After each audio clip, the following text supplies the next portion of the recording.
Hello, my name is Kate Marshall. The name of my channel is called Inked Paper Art. Today is day 11 of 365 days of junk journal ideas. It's a new thing I started on my channel. The series will cover one short video every day featuring a new journal idea for making junk journals. It's everything from inside things, pockets, ephemera, to outside things, to making the journal itself, beads, dangles, everything that you can imagine for a junk journal we're going to cover. So today's day 11, we're going to make that trifold flip out. The first thing you're going to want to do is select your paper. I have brought in this Stamperia. It's double-sided cardstock, which is what I'm going to be making mine out of today. Any size piece of paper will work. We're going to make a trifold, so any size piece of paper will work. Preferably a double-sided piece of paper, just because it's going to be a flip out and you're going to see both sides of it. So I like this paper pad. It's Rose Parfum backgrounds. And so I'm just going to pick out, I've already pulled this one. I'm going to pick out this rosy pink colored one. I've linked all of my favorite Stamperia paper pads in the description box below the video. So I'm going to use this one. The next thing you're going to want to do is get out your paper cutter. I'm going to use this little Tim Holtz paper cutter today. And from here, you just want to decide which way is up on your cardstock. So, you know, if your cardstock is directional, it looks like this way is up for me. So I'm going to take, because I'm using a 12 by 12, I'm going to take 3 inches off the bottom of my 12 by 12. So basically, I'm going to make my flip out from a 9 by 12 sheet of paper. You can make these any size that you want to make them. It doesn't have to be made any particular way. The next thing I'm going to do is I'm actually going to score this. Now, you can use a scoreboard if you want to use a scoreboard. I'm going to show you how to use the Tim Holtz one without the scoring blade in. I don't like the scoring blade. No offense, Tim Holtz, but I don't like the scoring blade. So here's what I do to score mine on the thing. Any cutter, if you have any type of cutter with a groove like this, you can score. So this is what we're going to do.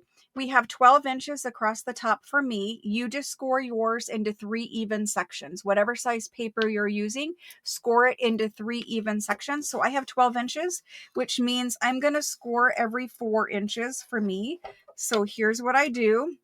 You don't have to fold that over, but I'm going to. And you just take a bone folder and you just lightly press it into your cutting channel there, and that will give you a nice score.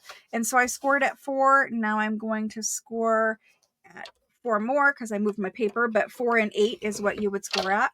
And so I've got 3 even sections here. They're scored here. I don't know if you can see the scores. There you go. So 3 even sections. Now rotate your paper around. So you're going to score at the bottom of your paper. This is the bottom of my paper. And I'm going to score right here. I'm going to go ahead and score it about 3 inches. It doesn't really matter from here, about 3 inches. So then I'm going to take my little scoring tool, my bone folder, whatever you're using, and score all the way across your paper. So now I have a 9 by 12 sheet of paper. I've scored it every 4 inches, so imperfect thirds. And I've also scored a 3-inch channel across the bottom of my cardstock. So I've scored it every 4 inches, perfect thirds, and I've scored about a 3-inch channel across the bottom. From here, it's just easier at this point if we go ahead and fold it. So I'm going to fold up my bottom section just like that. And then I'm going to fold this part here, the long part. I'm just going to fold it and roll it around on itself, just like that. Okay. And so from here, you know, you can give it a finger press. We'll bone fold it here in just a second, but we're not quite done playing with it yet. So now I want you to open up your whole piece of paper. Open it up like this. You got it all open. And then the next thing we're going to do is we're going to work on this bottom section. So I've actually flipped my paper around, but this is the bottom section here. And I'm going to fold everything in on itself. It doesn't matter which way you fold this section. Fold it all in on itself. And I'm going to take a thumb hole notch right out of this bottom section. So this is that little 3-inch channel. And I'm just going to use my cutter here. And I'm going to cut a little thumb hole notch there, trying to evenly space it as best you can I'm using the Stampin' Up one, the whale tail one. I like the shape that that gives me for a little thumb notch. So I've got a thumb notch then, and I did all of my pieces together. That way my thumb notch will be in the same exact spaced place on all three pieces down here at the bottom. From here, the next thing that we want to do is we want to take a corner rounder.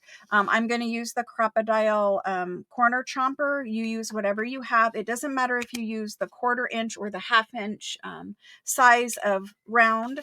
I'm going to go ahead and use the 1/4, and you're going to corner chomp all of your corners, all 4 corners with everything folded together.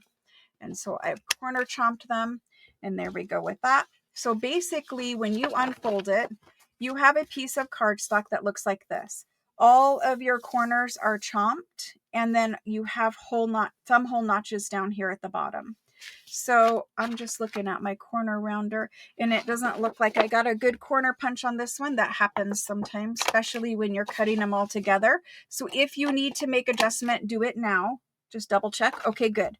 So from here, the next thing we're going to do is fold it all back up again. Okay, all back up. Doesn't matter which way you fold it. And now we're going to be working on slicing a little bit of cardstock out of this bottom section. This is that little bottom section that's going to be our pocket. And so that it will fold nicely together, we want to trim some of that bulk out of there. And you're going to take just the smallest little sliver, very, very, very small. Like, I'm going to show you what's going to be on the counter here. It's so small, and you just cut up to your fold, not past your fold, and you do it on all the sides, both the sides. Okay. So I'm just taking that small little sliver, as small as I can get it to cut. I mean, just a sliver. Okay. And that's going to allow our pockets to fold up nicely, and they're not going to be like, hitting each other when we do that. So then let me clean that up. Okay. From here, you open it all back up. This is what you got. So you've got 3 panels and 3 pockets that will eventually flip up. Next thing you want to do is you want to ink around everything. It's quite a bit of inking because there's a whole lot of panels here. So you can ink, with matching color ink if you want. You can ink with vintage photo. We don't need to ink the inside of our pockets. So for right now, I'm just going to focus on inking around the top section. We'll ink around those pockets after we determine which way that they need to fold up. You want to go ahead and ink your crease lines. I mean, you do you ink whatever you want to ink, but for me, I'm just going to lightly ink around the crease lines, ink around the top up here, just lightly. I'm not a super big, dark inker. And then you want to flip it around and ink the back side. And so we're inking all the way around that crease line there, crease line here. So ink everything. Except for the little pocket. You can save the little pockets for later because we're not sure yet which way we want to fold them. You have options with this, right? So nothing is set in stone. You've got many options, and I'll talk about all the different ways we can use these flip outs. I'm trying to get everything inked. Like I said, it takes a minute to get it all inked up. A lot of fold lines to ink and everything. Okay, so basically I've got mine somewhat inked. From here, this is the way that we're going to fold up pockets. So the way that this works is you have 3 panels. You're going to leave the one panel in, okay, start on this side. Your first panel on the right side of your thing, you're going to flip your pocket up, and you're going to fold that panel to the back. From here, you want to open it up. Have to think about it. You got to fold the middle panel in, and this panel that's now here up. So basically on one side of your page, you're going to have a pocket in the middle. On the other side, you're going to have 2 pockets, one on either side. From here, we can go ahead and ink up these pockets. I'll go super fast here. I'll try to go super fast.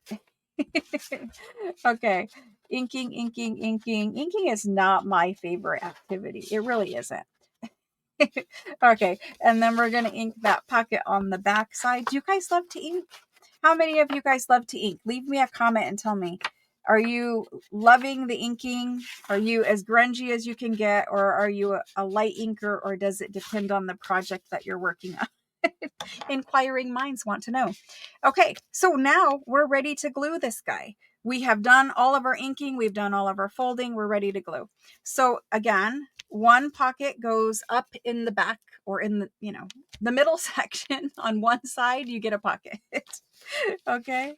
And then we're going to put some glue just down both sides and just, go as close as you can to the edge, because this is a pocket, and anytime that you put your glue, the further you put your glue in means the smaller of a space you're going to have to slide a tag. So when I put glue, I put it as close to the edge as I can. And that's one of the reasons why I like the art glitter glue, is because it has that fine nozzle tip on it. And so everything is super, super close to the edge. Like you can get a good line there. Gonna flip it over, and we're gonna glue the next two pockets. Remember, this side has them on either side, both sides. And we're gonna glue there.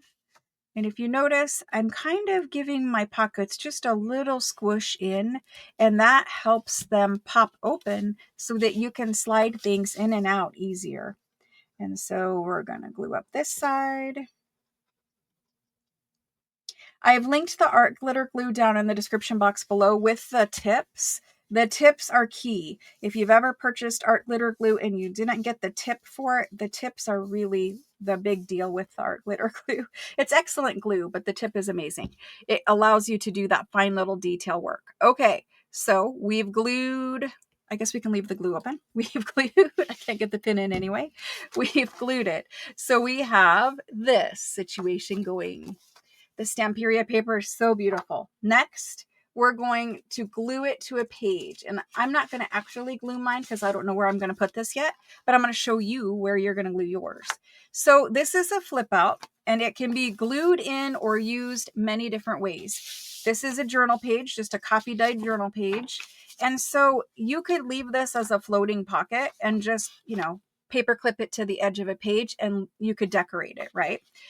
And then the owner could open it up and look at it, take it out. It could be floating pocket. But the way that I like to do mine is I like to tuck the back flap, one flap in, and then fold mine up like this. And then whenever it's glued in, you're going to glue that one back flap right here, and you're going to glue it down the edge here. So down the outside edge and across the bottom. And so what you would end up with on this page is you have a pocket here, like you have a pocket here, right? And you would end up with a tuck back here because you only glued two sides. And then the way it would work is when you turned your page over here, this guy right here will flip out, and there's a pocket right here. And it will flip out again, and there's a pocket right here. Plus you could put journaling space there, or you could decorate it. If yours is glued in, that's one option. But whenever it's folded up like this and they turn the page this way, it also, it's going to flip out this way also. So it can flip and flap, and you can make it go in, you can make it go to this side, you can make it be like a Z like this. You can do whatever you want to do with it. It gives you a whole lot of options. I think it is a beautiful little flip out. And I think if you use beautiful cardstock or whatever, whatever's matching your journal theme, it is going to be fabulous. The one thing we didn't do is bone fold, but you guys know how to do that. So we would just crease over our edges. But that is what it is. It is a trifold flip out, and you folded up some pockets. Here's another one that I made. And this one I've done with that blue Stamperia paper that I showed you. And so this is the way this one looks. And this is the pocket on the back. And again, you can glue it to where you've got that pocket back there in the back, and then he folds up like this and just flips out. And then you flip the page over like this, and he'll pull out this way. So you're gaining a whole lot of writing space, a whole lot of pocket possibilities, a whole lot of everything in this project. It's super cute. You can use whatever paper you want to use. As long as your paper is wider than it is tall, this pocket works. Thank you guys so much for watching. I appreciate you spending your time with me, and I hope that you come back tomorrow for day 12 of 365 days of junk journal ideas.